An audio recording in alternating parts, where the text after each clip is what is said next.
God, kukira mo. Ay, magkagoon na ko. Gusto lang ko magpasalamat unang-una sa tanan sa itong mga deputy mayor, sa itong mga leader sa itong unsig at tribo diri sa Davao City, tagaan ito nagpalakpak palihok. Sa itong mga konsihal nga niya karon, 21 ka konsihal, palakpakan na ito sila. Kay Mr. Willianito P. Tormes, atong officer in charge of the Davao City Tourism Operation Office.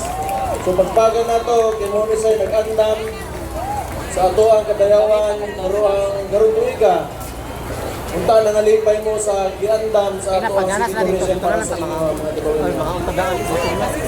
Ang kadayawan nagsakom, of course, and to Mr. Mark Saavedra, from the Embassy of the United States of America. Thank you for joining us in celebrating our Kadayawan Festival.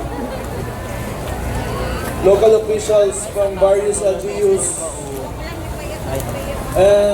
Gusto na ako, tagaan na itong kusog na palakpak ang mga nagbantay sa tuwan, mga pulis o sundalo.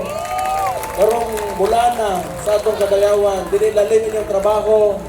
Kung dili tungod sa inyo ha, walay kadayawan nga mahitabo. Salamat kaayo sa inyong pagbantay sa mga Dabawin niyo. O sa itong mga bisita na nangabot, welcome sa inyong tanan. Salamat kaayo sa mga contingents na gikan sa mga laing probinsya na niapin sa atong Kadayawan karong tuiga. Mabuhay mong tanan. Congratulations sa inyong mga performance. O siyempre ako mga kaubanan sa gobyerno, salamat kaayo. Ang ato ang NGO o ang mga trabahante ini mo'y nagsakripisyo pag panahon sa Kadayawan, araw, Pasko Fiesta, ug Duaw Davao, kamo ang sakripisyo kay kamo'y manarbaho magbantay sa mga tao. Kundi tungod ninyo, wala din ni mahitabo tanan. Happy Kadayawan sa inyong tanan. Salamat kayo sa inyong pagpanerbisyo sa mga Dabawin nyo. Gamay istorya lang ako, wala ko ilaing pangayoon sa mga taga Davao. Balaod, dapat kibauta. Inyong mga kalat, basura ninyo, pamunitan ninyo, ay mo patakaglabay, kay nainlanta nga ikaduha, pinakalimpyo nga syudad sa Southeast Asia. So kabalo na ta sa itong mga responsibilidad na mga uban, mga bagong tubo, dire. Naapoy mga bagong dayo. Responsibilidad na to ng mga Dabawinyo, nga tudluan na to sila kung unsa atong kultura dire. Atong kultura sa kuan, safety and security. Pag may nakita, magsalita, di na ito nagalimtan, mo na karon hapsay gyapon o balinawon ang atong lugar. Kaduha, atong liquor ban. Ikatulo, atong smoking ban.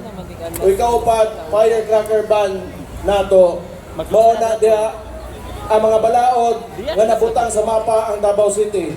Kita mo idugay na nga namoyo dire og dagambang katungag ato silang Gakson. Kaya ang Davao bisag unsa pa man ka, madato, mapobre, bisag asa ka nga tribo, ma-Muslim ka, ma-Kristiyano, ug unsa man imong relihiyon, usarat ang tanan, Dabawenyo ug di lang ta Dabawenyo, Mindanao tang tanan, usarat ang dugo. Mo nang kita magkahiusa ug magpadayon sa kinabuhi nga malinawon ug malipayon. Mo kini mo timan-an ninyo. Kay nang lang taw magkasinabot, kay lahi-lahi ang mga tao diri. Naay Bisaya, naay Bulanon, naatay 11 ka tribo pa. Mo na importante kayo pasalamatan nato ato mga tribo.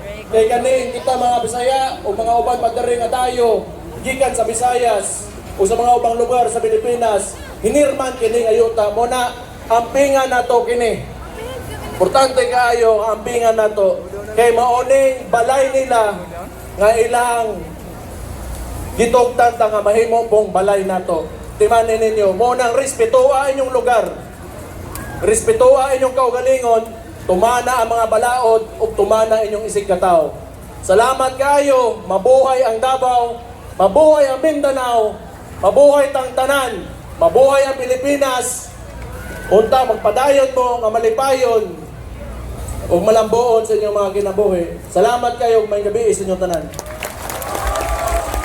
Daghan kaayong salamat to our very own Mayor Sebastian Bastet Duterte. Atong palakpakan sa makausap pa ang atong halangdong mayor. gyud ang energy sa atong mga Dabawenyos ug padayon gyapon ta sa atong kalingawan para sa atong grand showdown for the Indak-Indak sa Kadena.